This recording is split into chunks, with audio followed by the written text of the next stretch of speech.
Hi, Dr. Nee. Thank you for joining Hey, us Carrie. today. Hey, thank you for having me. Excited to be here. So, I've got a lot I want to talk to you about. I know you have a lot of real world experience to share, so let's dive in.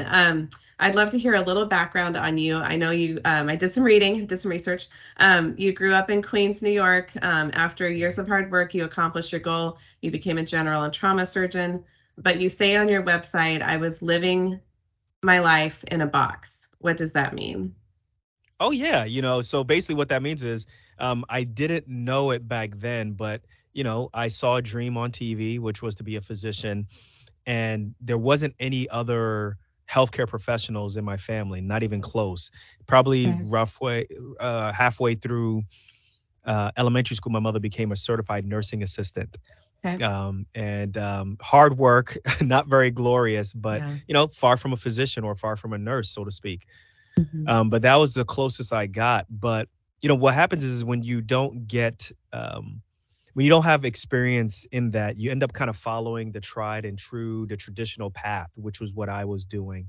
And by the time I finished and graduated and got all the credentials and degrees, I kind of felt like there was I didn't have really much autonomy or really much room to do the things, practice the way that I always kind of dreamed of. And it almost kind of felt Hmm. like being naive before I finished kind of caught up to me. And I Hmm. just kind of felt like literally like I was in a box and I could not do anything. And that was a problem for me, and I had to do something about it because it literally was an existential crisis for me and Yeah. kind of put me down a certain path. I think I had an opportunity to graduate my fellowship and go the traditional route, which was go to like a traditional trauma center, a level one trauma center in New York or in Detroit, DC, California, Atlanta, Georgia, where I did my original training. And I decided that I didn't want to do that. And Hmm. I decided to do locums for about a year and a half. And Okay. that completely changed my life. It changed my career on the pushing of my wife, or she was my girlfriend at the time. And I just really Yeah. wasn't having the greatest interview experience. And I don't know if you can call me someone who can't, I don't like to do commitment, but I just found it hard to interview at a place for like 8 hours and then they give you a contract for 3 to 5 years. Right. I just didn't want to sign it. I was like, yeah, I don't want to do this. It's a So long I did time. locums. Oh yeah, it's a long time for a short Yeah. interview, right? At the end, they give you jazz hands and you don't know what's really the deal, right? Because everybody's on their best behavior that Mm. day. But what Right. happens when you get there? So I did locums and I found out that there's a lot of things that, I didn't learn about in residency, a lot of interpersonal relationship type hacks that I didn't know about. And obviously Hmm. the last but not least was the pay, right? Like I had no clue about the pay. I Yeah. had no clue about even being able to control my own schedule. This is the worst mistake that people can make. I gave my Mm. locums person my schedule, and I said fill it up, right? Oh. And I had no clue that Yeah. I was supposed to say, hey, like this is when I want to work. These are when I can't work, and let's kind of do things in the middle. And as a result, I kind of got I think I got pushed around and I got put into certain type of assignments and finishing one assignment, starting another assignment like 2.5 hours later, but on post call that I would never make those mistakes again. But it was really good learning because it helped me to understand a couple of things. One, it helped me to understand my self worth, and it Mm. also helped me to understand the worth I am to the hospital. And Yeah. it also helped me to understand the different types of practice patterns for trauma. The majority of it is, hospital employed and you work in a group. But there were some places where it was private practice trauma, which is extremely painful. I never wanted to be a part of that. But I needed to Mm. see that so I Hmm. could know what I want and what I don't want, and that was very key. After about a year and a half, I just started. Me and my wife found this one place that we did locums at. We ended up signing there full time. Hmm. But even through the entire negotiations process, the game was changed, right? Like I already Hmm. knew what I was getting paid as a locums, and I knew that I wasn't going to be paid the same amount. But I also knew the value that I brought in. And I said to them, I was like, well, your initial salary is great, but I Yeah. can't accept this. You're gonna have to give me something better than this. And then it was just a back and forth, gentle negotiation. I eventually got what I want. They got what they wanted, and the rest is history. It kind of started us Mm. on this path of paying off debt and starting podcast, and And how did your idea for a podcast come about? That it's obviously something that you have a passion for. You love doing it. You're prolific with it. So how, you must have had a spark in your brain that was like, I am a communicator. Like you know, I need to explore So that first, side of myself. so first of all, I'm gonna tell myself I was staying up way too many, late nights when I was younger, and my mom was like trying to put me to bed, and my dad. So I would wake up and I would sneak and watch like Arsenio Hall, or I would watch, like Dave Yeah. Letterman, or Hmm. Johnny Carson was huge at that time. That's right. There's something about communication and talking with people that I don't know is just fascinating to me. Hmm. But obviously, as you go through, education and you're in medical school, like the last thing on my mind is starting a podcast. But Hmm. when I did locums, I really met some really interesting people, and I met people who were doing really fascinating like things that they don't teach you in school with their Okay. career as a physician. And there were some people who were like would live in a third world country and do medical humanitarian work and then come back and do locums for like 4 months or Hmm. 3 months. And then whatever they got for that amount of time, that would hold them off for like a year and a half in another country, right? Their expenses are lower in that country. I Hmm. met people doing medical mission works all over the world. I met people who were on TV and they were TV journalists. I'm like, yo, nobody taught me this. So you kind of see those stories and you multiply it by 5 or 6 or maybe even 10.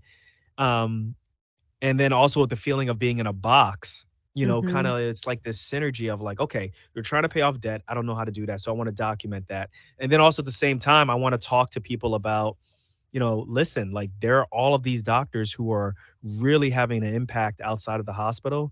They're doing great clinical wise, but they're having an impact on the hospital. You need to pay attention to these stories. Listen to this Yeah. story. And I just thought it would just be for me only because I was really bad at public speaking.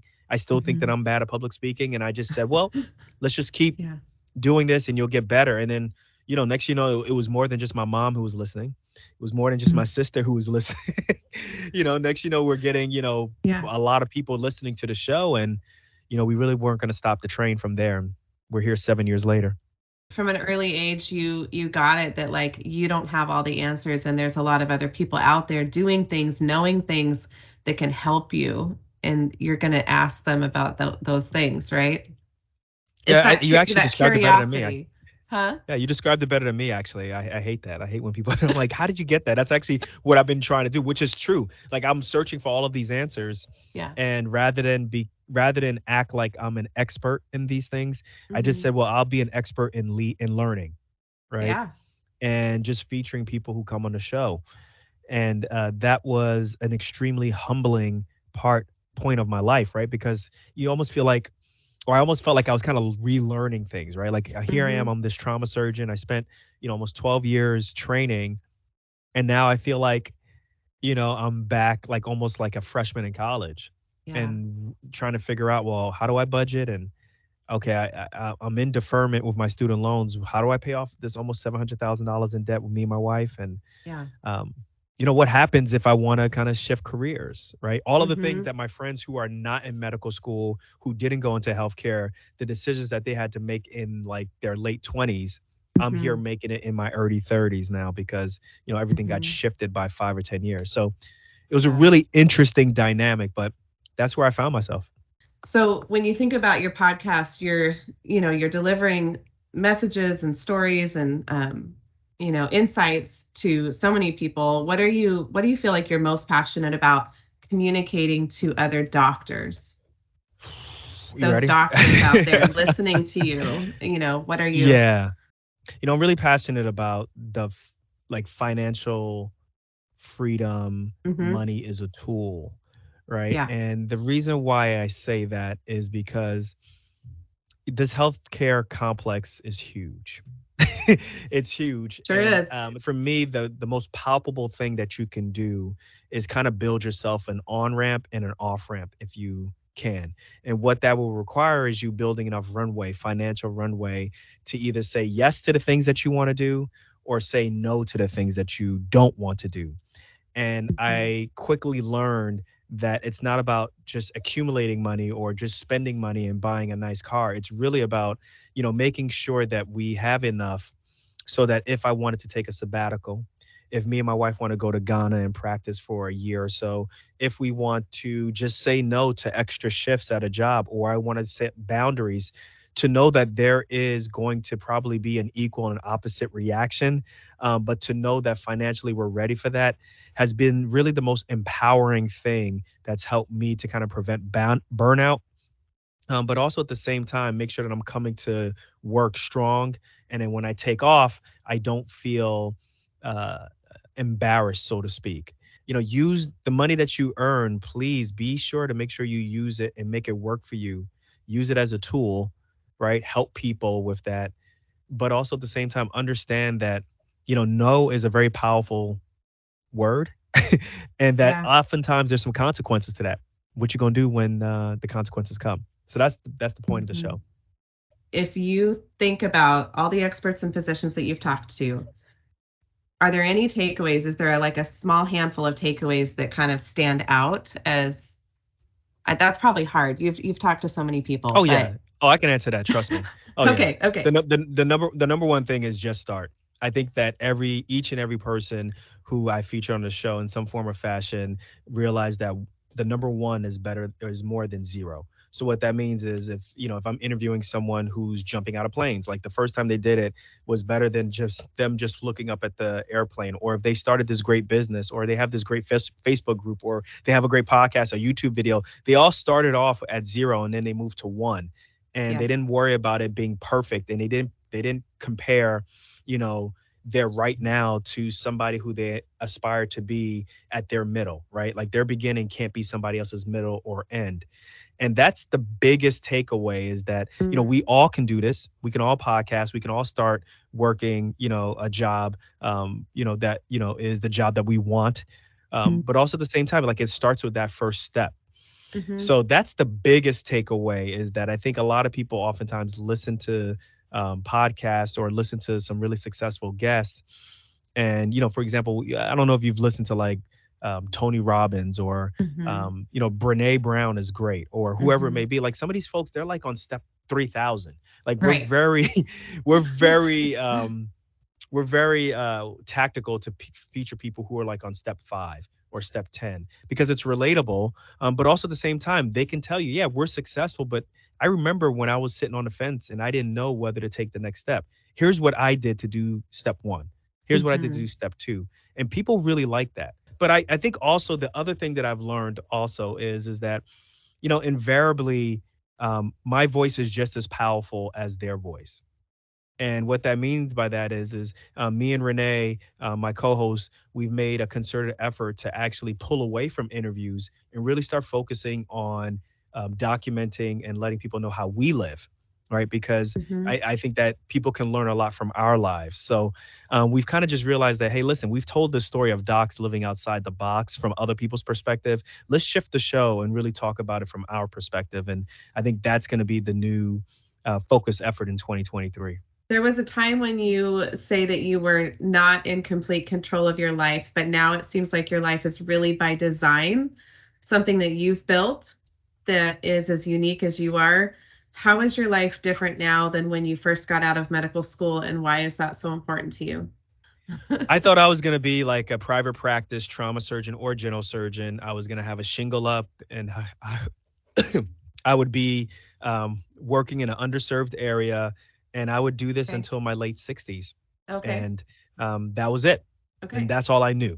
Right. Yeah. And I had no clue that, I'd be just as passionate about operating in the OR as, working overseas and helping people with operations that they'll never be able to get to because they're in a third world country, or podcasting, or developing a passion for personal finance.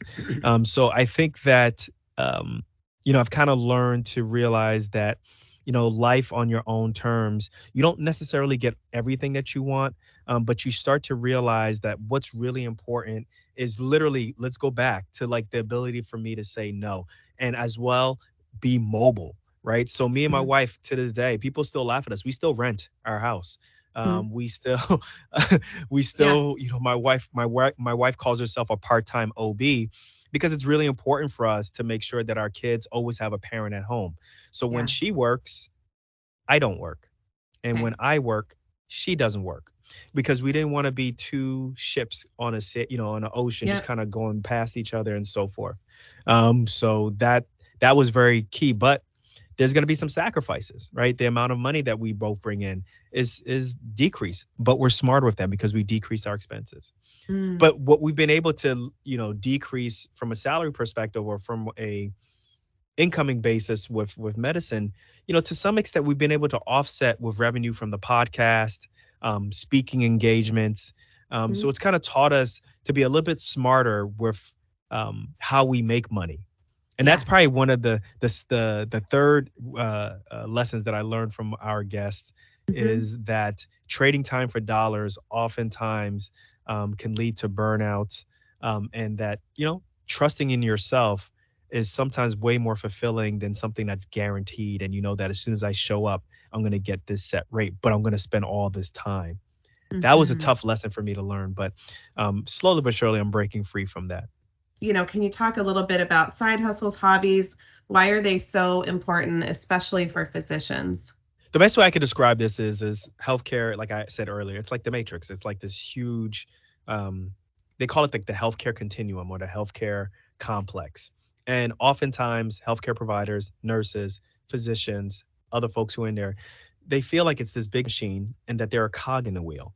Hmm. And what happens invariably is a cog, um, you know, gets burnt out or breaks in some form or fashion, and someone has to take it out and put another cog in there, with really not much fanfare or whatever goes along with that.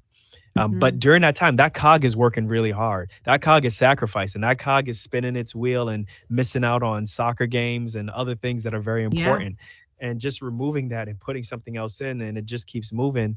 It kind of forces you to have some real takes on your life and what's the point of all this? Am I saving a patient, or is it the system that's saving a patient? Which Mm. is a very fair um, a comparison to make here in the United States and other industrialized countries. Whereas if you go to a third world country, if you go to Ghana, where there's one doctor for every like 5,000 people, maybe even more than that. I think that it's way worse than that. I actually think it's like 100,000 people, right? Like Wow. that is a big deal.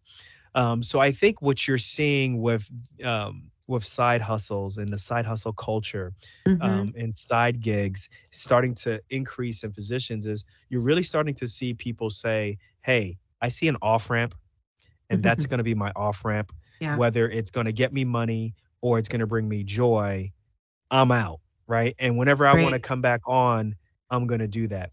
And I think that leaders in the physician world, as well as leaders within the hospitals, really need to pay attention, because I really do feel like we're getting very close, if not close, to the breaking point where you're starting to. I guarantee you might start to see some of this stuff affect medical school admissions or medical school applications and Hmm. matriculations. It's going to get to a point where it might be non-desirable to become a physician or a nurse. So we got to be cognizant of that, because the tea leaves are there. The tea leaves are with the proliferation of Yeah. side gigs and so forth. Why are so many people doing this? It's got to be due to one thing. So the practical side of that, right? What is the time part of that equation? So how do doctors carve out the time? What can they do to say, you know what, this other thing besides medicine is really important to me, and when I do it, I'm a better human, so it's going to be a priority. But how do they actually accomplish this?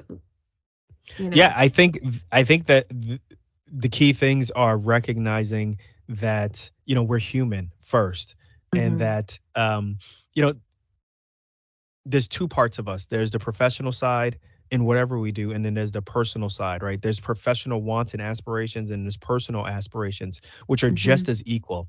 I think healthcare forces you to choose professional over personal, and I think that's where some people find themselves unfulfilled, is that they're able to do all of these amazing things at work, but ultimately they're not able to connect with people or go to things or be present for things that they really want to do. I think the number one Hmm. thing I would tell people is just realize that it's okay to say that you're human and that you want to, spend a weekend a month doing X, Y, and Z, or 2 weekends a month, or whatever your wants are. The Hmm. key thing is to realize that, you know, what balance do you have between the ability to tell your job, I need this, I want this or I'm taking this Yeah. and what this hobby is going to be, right? So that is a negotiation that has to take place not only with you but also with your job. And I think that comes back to this show, right? Like we are teaching Mm-hmm. people about managing their money well because ultimately most decisions come down to what's in my bank account, how what bill is coming at the end of the month or next month, Mm-hmm. and do I have enough to cover the mortgage or the rent? Right. And if you can Right. take care of all of those different things for several months, then you might be able to carve up enough time to kind of go after what you want. Or you may have to have some really uncomfortable decisions with your coworkers and say, hey, Yeah. Dr. John, Dr. Leah, excuse me, Dr. Leah, like this is what I need. Can you guys like either pick up the slack or can you guys allow me to do A, B, C, and D? If not, then we're gonna have to talk. If so, Yeah. let's move on from there. So it's a combination of hard conversations with yourself, self-reflection, Mm-hmm. and then also negotiations. So I wanted to touch a little bit on your humanitarian work, which you've brought up a couple times with Ghana and everything. It's such a cool and meaningful way, I think, that you've integrated um, meaning into your working life. Can you tell us a little bit about your medical missions work? Yeah, so me and Renee, we work with an organization called International Healthcare Volunteers. We've been doing it, or sorry, the organization's been in existence for close to 16 years. Okay. It started off initially as women's health, but has expanded to basically all facets of medicine. And we go for 2 weeks. We do like this huge pre-packing party in New Jersey, and we Mm. bring residents from Cooper University in Camden, New Jersey, and we all like meet in JFK. We get on a plane, we get to Ghana, West Africa, and when we get to the capital, we split into 3 teams of 10, and we go to 3 different areas, and we Mm. literally in less than 24 hours have to build like a really small mini hospital, and this is going Wow. to be a clinic, hospital, OR type thing. And we have an anesthesiologist with us at times. We have a CRNA sometimes, but we always have a surgeon. We always have OB. We also have internal medicine, peds. We have medical students that come with us. Some people bring their kids who are maybe under 18, but they want their kids to have an immersion Mm. experience. Mm-hmm. So it's a great experience. The days start at 6 in the morning and we end by like 4 o'clock, 5 o'clock, which Mm-hmm. a lot of people may be like, oh, that's kind of early. Well, it's because, when you're that close to the equator, it gets dark really quick. Oh, And yeah. it costs a lot of money to like keep kerosene going, Okay. to keep like the OR lights going and so forth. So we normally kind of end it. But you would be surprised the amount of people who will come, from miles away just because they know the American doctors are coming. But Mm. ultimately, what we end up finding out is we're not really seeking the savior complex. We actually are really interested in like bi-directional education. So there's a lot of education on the part of their attendings, their doctors, onto us as attendings, as well as, the residents. Case in point, like, in the United States, when we have inguinal hernias or groin hernias, we use like special tissue, like special type of mesh to fix these hernias. Like probably 99% of these get done this way. Well, Mm. in other countries, in Ghana, like this thing costs like $3,000, $5,000. You think a patient's going to pay for that? They're not going to be able to pay for that. So Yeah. these surgeons have to be really adept at these textbook ways of repairing hernias that I read about, but clinically on the wards or in the operating room, I've never done. Right. Mm. So it's really cool to see what they can do. Also, at the same time, like these are surgeons who will do an inguinal hernia or they'll do a stomach resection, and then the same day they're doing a huge thyroid. Like we have patients who still have these huge, multinodular goiters. Like these surgeons are cold. They are Wow. great. So it's Amazing. really something that we learn a lot from them. We bring equipment so that they can use. They get a really good experience from us, but I think oftentimes we end up taking more Mm. from an experience than they do. So it's 2 weeks. We're going to be doing it again in August 2023, and I'm excited So to go. I'll cool. be bringing my wife and my kids also. On some of your podcasts, both you and Dr. Renee, your wife, talk about giving, not taking on medical missions. Can you explain that phrase a little bit? Yeah, so it kind of goes back to the saviorship, right? Which is, you come to a country and they may not have the resources that you have, and as a result, you think that it's really about like the operative cases. when it's really not about the operative cases or how you do it. It's really about learning and giving them resources that they can utilize and they can, basically systematize. So if I Mm-hmm. bring a whole bunch of expensive equipment that you can only use once, well, one, you're increasing waste, and two, Mm-hmm. what happens when the machine runs out, or bringing laparoscopic equipment when we're not actually teaching the nurse or whoever is the maintenance worker, this is how you fix this. Well, what's going Right. to happen, they're going to use it for one or two cases, and then you come back in a year or 2 years, which is always happening, and you'll find that like $5,000 piece of equipment in the Yeah. closet because Yeah. nobody knows how to fix it. Right. So it's really important to give as much as you can, from to be as selfless as possible, with your time, with your effort, as well as with empathy, as Mm. opposed to kind of expecting, well, I'm going to have this great experience and we're going to go sightseeing, and, I'm expecting everybody to be very nice to us and all these different things. It's like, no, no, no, you can't expect that, right? Like, you have to come in selfless, and you have to come in thinking that you're not going to get thanks. This is Mm-hmm. just something that you just want to do out of the goodness of your heart and the tax deduction, and it doesn't hurt, right? Yeah. Um, but these are the things that we often tell people, like, if you're coming, for anything outside of what we described, you're gonna have a rude awakening, because you're not gonna be happy with this, right? Yeah. So we've been able to be really, selective with who we bring, and it's really about a mutual respect when they get on the ground. So I'm going to switch gears a little bit and ask you about a best-selling book that you mentioned, and you loved it. You read it. You've put it into practice in your own life. Atomic Habits by James Clear. What? Yeah, that's my book. Which now that I know about this book, I think I might be buying it for myself and a couple Hey, people for get it, Christmas. get it. I think I'm gonna do it. So how did this book impact your life? And it's a bestseller. Like 9 million, I don't know. Anyway, how can it help other it's a lot. They've sold a lot. Yeah. How can it help other physicians? Well, I think the key things is understanding, listen, we don't rise to the level of our goals, right? So we have a goal in life, like we want to reach a certain weight, or if we want to, change our behavior in a certain way. We Yeah. don't rise to our goal. We actually fall to the level of our systems. So basically what that means is, Okay.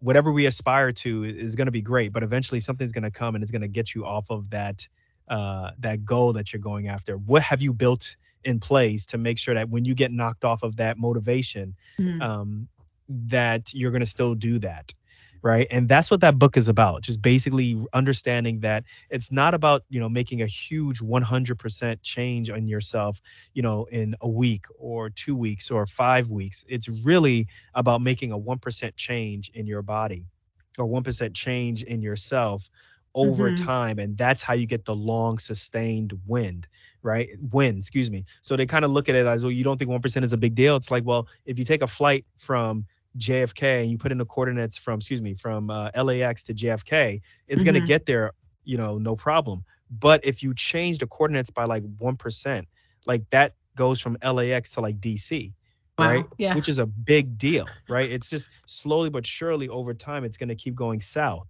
Yeah. That is a big deal.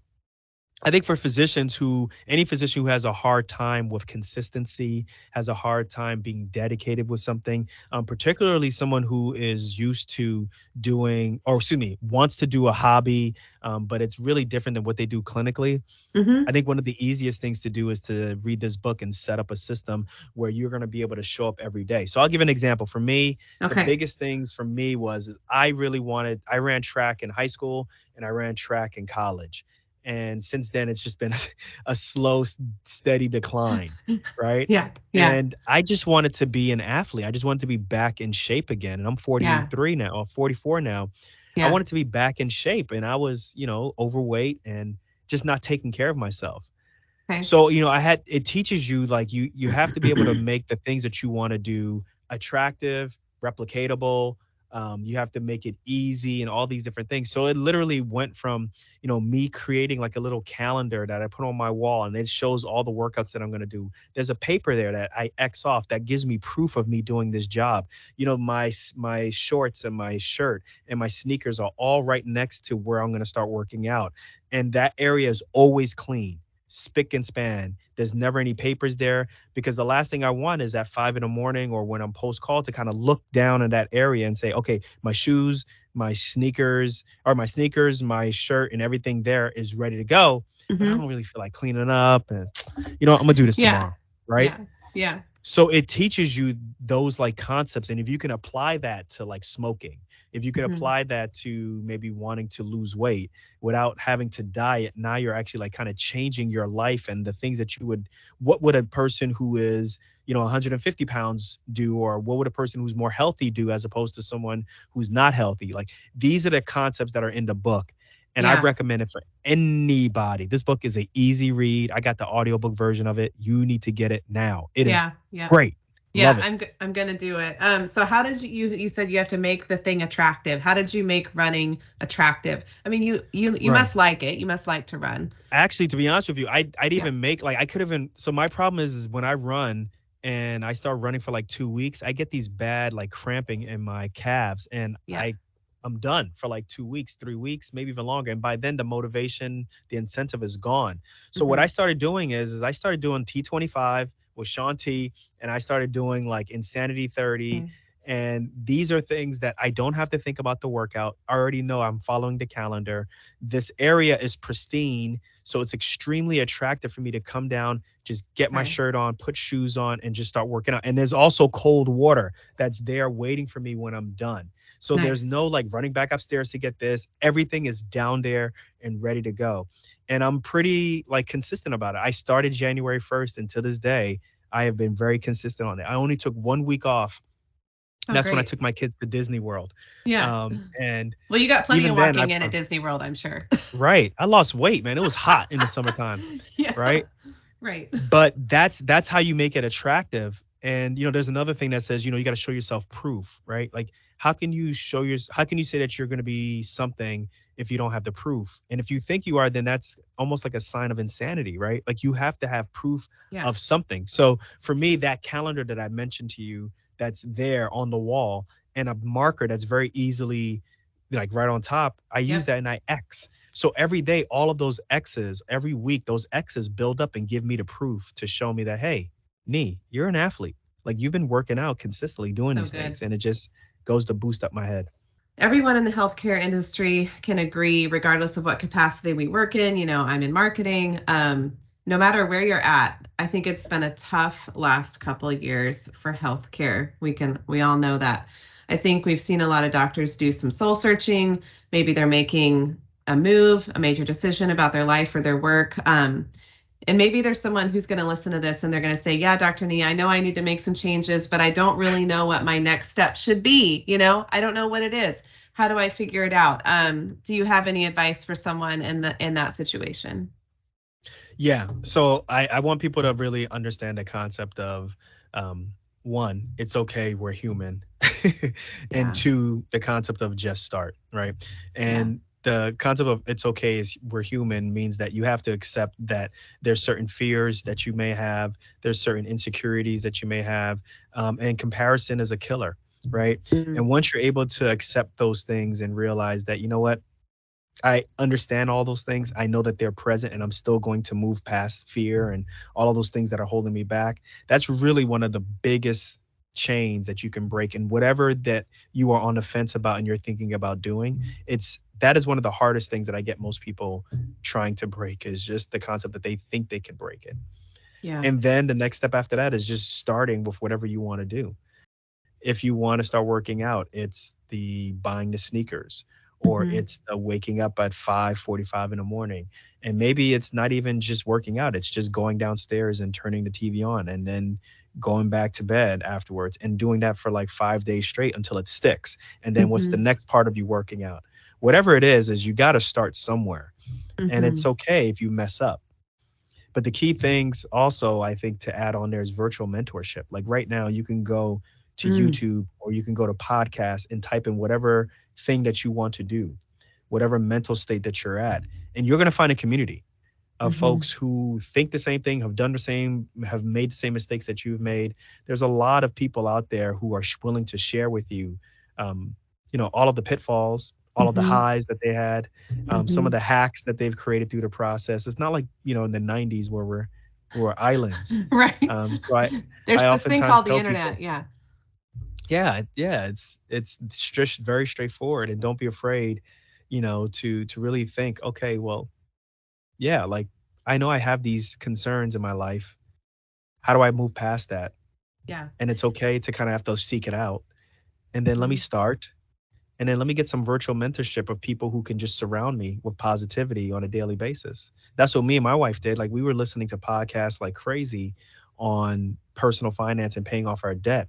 My Yeah. parents to this day couldn't understand why would a two physician household want to pay off their debt so quickly, but then they couldn't Mhm. understand why their kid was living like 6 hours away in a rural part of Pennsylvania. Yeah. Right. And then finally I showed them the numbers and they finally got it. But if Yeah. I couldn't have my parents around, they couldn't understand it. My friends didn't understand it. So just listening to YouTube videos or podcasts on a daily basis kept me motivated, Yeah. to keep going. Do you have any friends, doctors, physicians that are in your circle that have made a change in the last 3 years? These pandemic times that we're in, who have done that soul searching and said, you know what, I got to make a change, and then done it. Found a new job. I'm talking about Oh yeah. career Yeah, job yeah. wise. Yeah. Yeah. Yeah, I know quite a few. I know some who have gone into like administration in the corporate suite. So Hmm. so they've transitioned to becoming like chief medical officers or maybe information chief information officers, so they're the IT guys and so forth. Hmm. Hmm. I know some people who just decided, during just right before the pandemic occurred, these are people who were doing okay with their side gig, their Hmm. side hustle, and still practicing clinical medicine. And then when the pandemic came, they were kind of forced to sit on the sidelines, but then they were able to grow their business, and they kind of said Hmm. to heck with medicine.